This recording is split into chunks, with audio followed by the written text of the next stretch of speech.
Hey everyone, welcome back to a brand new video. I'm the Chess Nerd, and today I'm going to be presenting you a very cool game that I played against a very famous person now. She wasn't back in the day when we played. I played against Andrea BOTEZ, of course. So yes, now you know her as the infamous Twitch streamer and, influencer overall. But yes, I played Andrea BOTEZ 3 years ago, or 4 years ago now, in 2017 in Sault Ste. Marie. We played in an OTB tournament. An OTB tournament is an over-the-board tournament. So we played live, and it was a slow game. So this went on for some 3 hours or so. So yeah, I'm super excited to show you this game. It was a blast. I hope you enjoy. So in case you've been living under a rock and you don't know who Andrea BOTEZ is, she is a chess Twitch streamer. She streams with her older sister, Alexandra, on Twitch. And as we can see, they've accumulated a huge following, 855K over the years. So yeah, she's really high profile. And so I played her when I was 16 years old. I believe she's a year younger than me, so she was 15. And so, yeah, this is our game. It says here, Andrea began her Twitch spilling in 2019, and she picked up heaps of fame online for her stream and content. Also, she was born in 2002, so she's, 18 right now. And she was brought up in Vancouver, British Columbia. So she came ways to go to that Ontario tournament.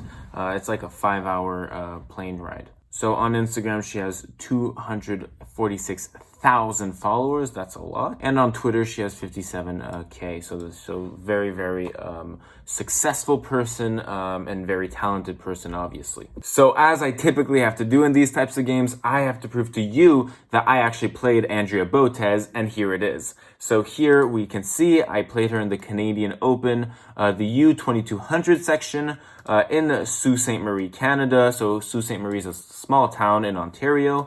And in 2017, 4 years ago, I would say, almost 4 years ago. And so Andrea BOTEZ played the white pieces. I was the black pieces. She was 1887 and I was 1966 rating.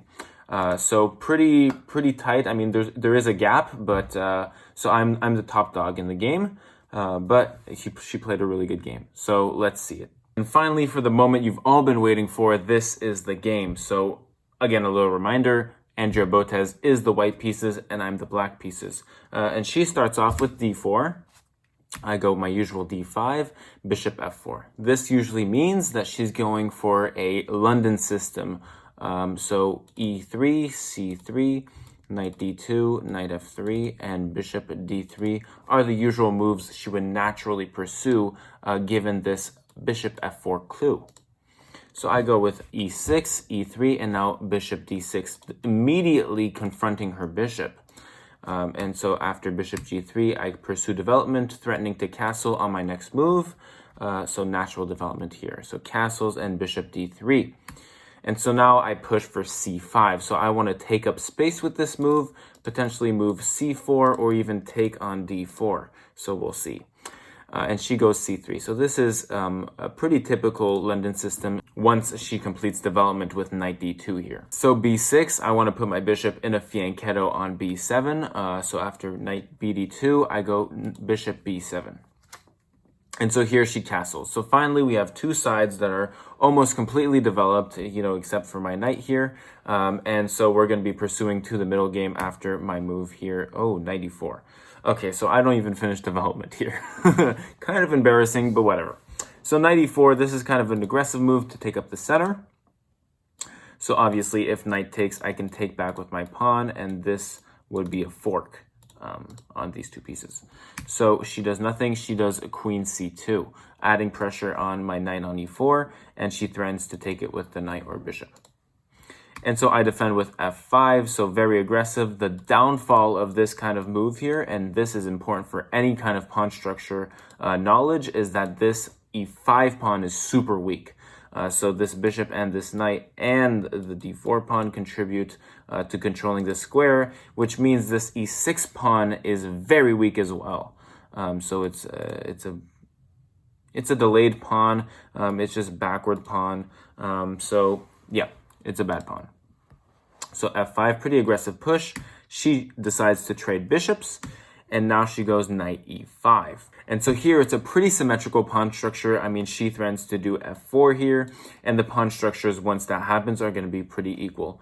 So after knight c6, knight f3. Oh, she doesn't even do f4.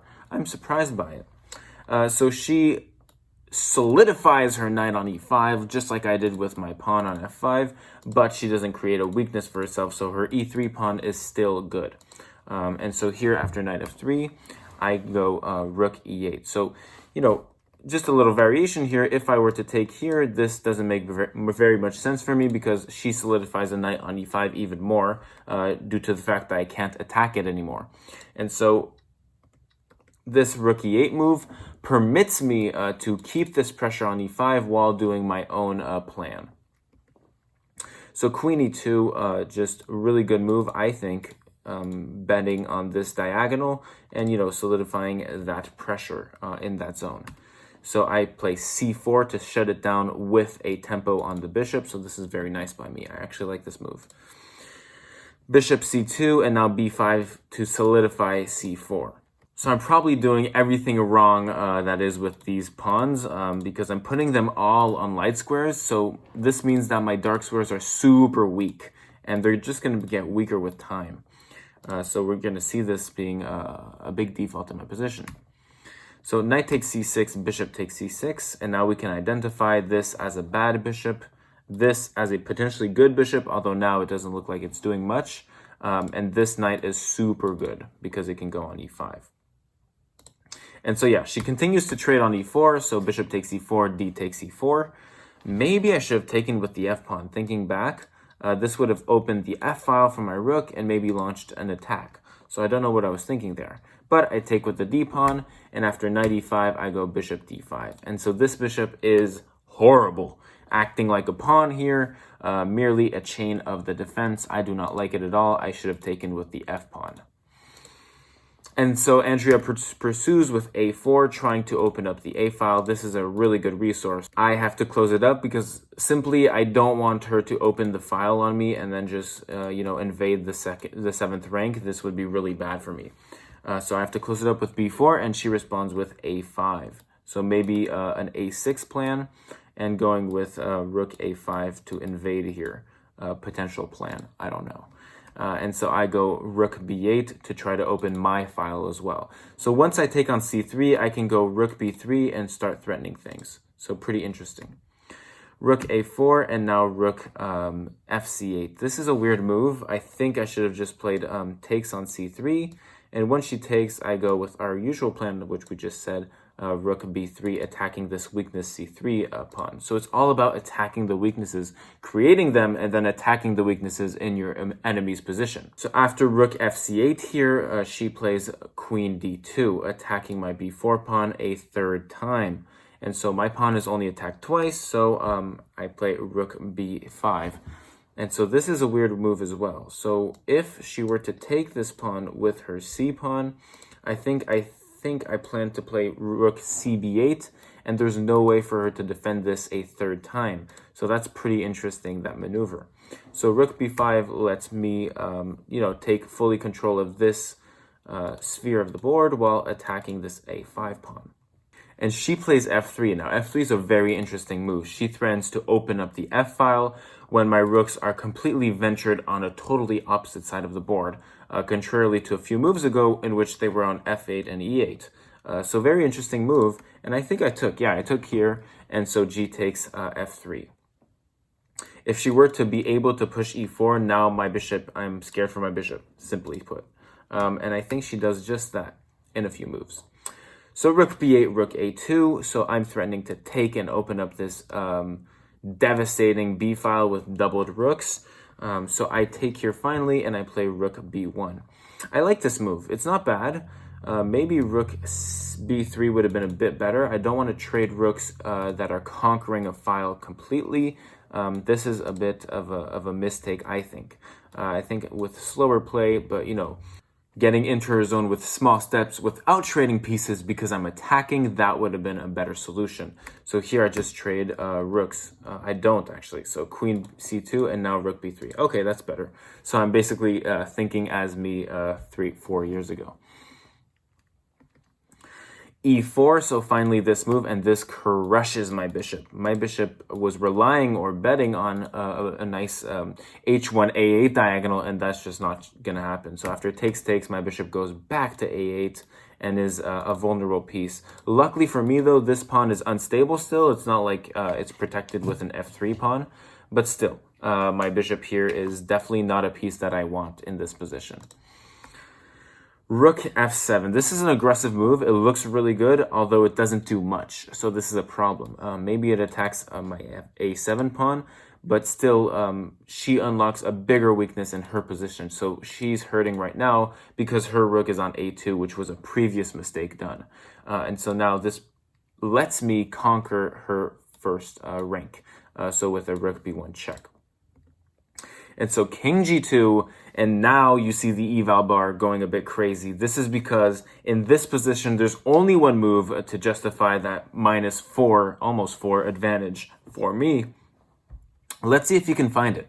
So black to play and find this beautiful move that leads to a stunning advantage. It's a pretty quiet move, so I'll give you 10 seconds to pause this video.